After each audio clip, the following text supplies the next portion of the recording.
Hello everybody. A quick disclaimer, I've been a little under the weather, so if I seem tired, that's why. Please try to overlook any lethargy. Please try to overlook my stress acne. Anywho, get ready for what will inevitably be my most thumbs down video. We're talking about diversity. Cue the outrage. Whenever diversity in fiction is discussed, it brings out a bunch of people who seethe at the thought. Why must I write about people who are different from me? I mean, that's literally what writing fiction is all about, so there's that. This topic was requested by two of my patrons from over on Patreon, Jaden and Caroline. Jaden and Caroline, the coolest people in the world. Ugh. Both Jaden and Caroline wanted to know how to properly write an array of diverse characters, and more importantly, how to do so without being offensive. Before we get started, I'm gonna point out the obvious here, and that's my whiteness. I am not, nor would I ever claim to be, an expert on diversity. Son of a fucking shit-fuck dick lick. Stop emailing me. Why am I so popular? I'm trying to film a video. I am not, nor would I ever claim to be, an expert on diversity. I'm still learning. I still make mistakes. My goal is simply to help other writers make fewer mistakes. We're in this together. That said, I'm going to address the most common questions and complaints I receive about diversity in fiction. What exactly constitutes diversity? Diversity in fiction basically means your cast isn't strictly white, heterosexual, cisgender male with a couple of females thrown into the mix. You're including people of color, anyone on the LGBTQAI spectrum, different genders or gender expressions, including non-binary. You're also including different body shapes or people with mental or physical disabilities or illnesses. For the sake of brevity, I'll mostly be referencing people of color and homosexuality throughout this video, but please be 2000% aware that diversity covers far more than that. Why is diversity in fiction so important? The most obvious answer is realism. The real world is filled with a wide variety of people who look and behave differently from one another. There are rare situations where a cast of identical people can work, but 9 times out of 10, if you want your story to be believable, you gotta include a mix. The second and surprisingly controversial answer is representation. Everyone wants to see themselves represented in fiction, and for some reason, this really pisses people off. Why can't they just deal with it? They have been dealing with it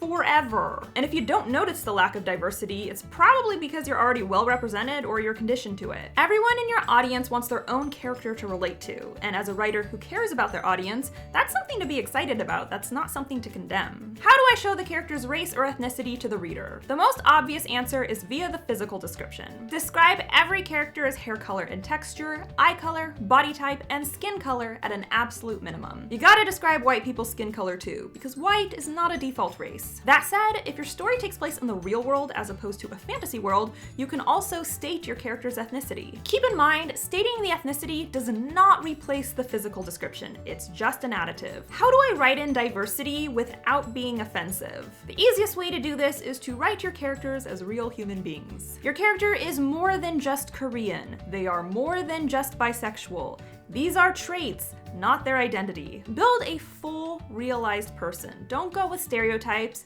and don't shove the character into the background. Additionally, and I think this goes without saying, don't use slurs to describe their physical appearance. If you're not sure if a descriptor is offensive, it probably is. And of course, allow people with firsthand experience to help you out through the writing process. You should always recruit diverse betas at an absolute minimum. Even the most well-intentioned person can unknowingly write something offensive. I've done it. Recruit betas of color, recruit betas with disabilities, betas who are on the LGBT spectrum. Lastly, you can hire a sensitivity reader. This is a person who combs through your work looking for anything culturally insensitive, any erasure, or any unintentional offense. My personal sensitivity reader is Sam Cassay. I highly recommend her, and I've got her info listed below. We're all human beings. We all make mistakes, even if we're trying our best to do the right thing, and that's why diverse beta readers and sensitivity readers are a real asset to the writing process. What if diversity isn't historically accurate to my story? Are you sure it's not historically accurate? I see a lot of people using the historical inaccuracy argument, and most of the time,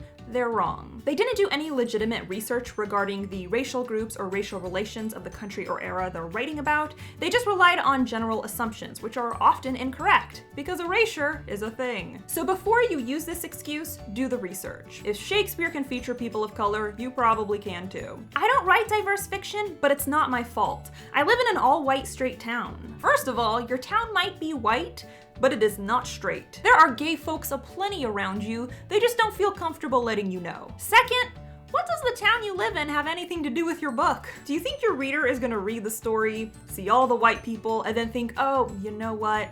I bet this author lives in a white town. We all know you got TV and internet connection. Your worldview doesn't have to be limited by your immediate experiences. If you can write about magic and wizards, I'm sure you can write about human beings with a different sexual orientation than you. But Jenna, when I add one black person, I get accused of writing a token. What gives? You wrote a token. That's what gives. Here's the thing. If there are only 2 characters in your book, then it would make sense that just one of them is a person of color. But in most other situations, it doesn't. Typically, if you have a reasonably sized cast of white characters and then one person of color, people are just gonna assume you threw that character in there to meet your diversity quota. Your audience wants realistic stories. They wanna be represented. They wanna read about well-rounded, multi-dimensional characters. That's what you should care about. What if my character is gay?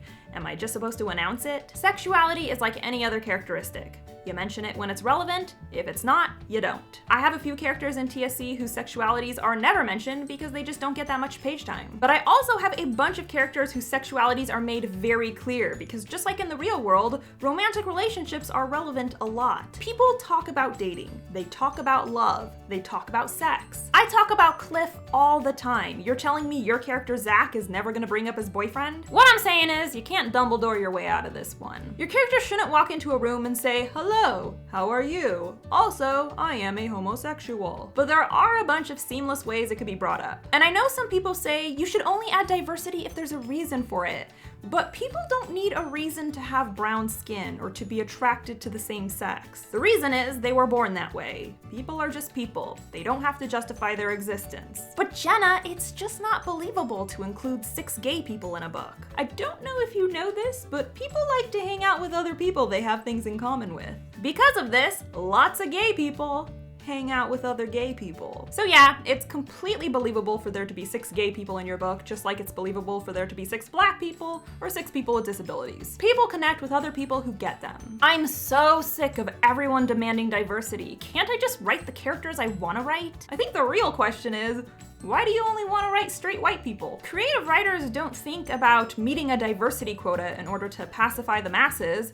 They just create multidimensional characters. Their skin color or sexual orientation is just one characteristic among many. So the fact that your mind exclusively goes toward straight, white, able-bodied, and mostly male is probably a sign that you need to work on your creativity and general awareness, which is totally doable. But Jenna, diversity of mind is more important than trivial stuff like skin color. Yeah, no shit. But you know what affects diversity of mind? The way we look, the way we love, and the way our body and mind work. And if you really think things like skin color, sexuality, and disability are trivial, then by your own logic, you should have no problem including them, because they're just not a big deal. And if me pointing this out is boiling your blood, keep in mind, my word is not law. You are free to write whatever the hell you want. But is it rational to get upset just because someone is encouraging you to write about more than one kind of person? Is it okay for me, a straight white writer, to write about characters of color or characters on the LGBT spectrum? From my understanding, it works like this. Readers want own stories. If they're reading a book about the struggles of being a South Asian woman, they want it written by a South Asian woman. That doesn't mean you can't write about a South Asian character, it just means the book probably shouldn't revolve around her South Asian-ness. Let me put it this way, if you want to write a book about a lesbian princess on a quest to save her kingdom, that should probably be okay. If you want to write a book about a lesbian coming to terms with her lesbianism, maybe save that tale for a lesbian author. So that's all I got for you today. To the folks I offended because they don't want to write diversity, I'm sorry. Also, that's a lie. I don't give a shit. Diversity in fiction is pretty simple. Just create a cast of realistic, unique people, write them as layered individuals, and poof! Yeah, done! A huge thank you to Jaden and Caroline for requesting this topic. If you'd like the chance to have a video dedicated to you, check me out on Patreon. I've got the link listed below. With that said, don't forget to subscribe to my channel. I post new videos on Mondays and Wednesdays, and if you want to be alerted as soon as I upload, ring that bell. If you want to experience an amazing story and win a ton of prizes along the way, pre-order the Savior's Champion and enter my pre-sale giveaway. Links are listed below. And be sure to follow me on social media. I'm on Instagram, Tumblr, Facebook, and of course, you can tweet me at Jenna Moreci. Bye!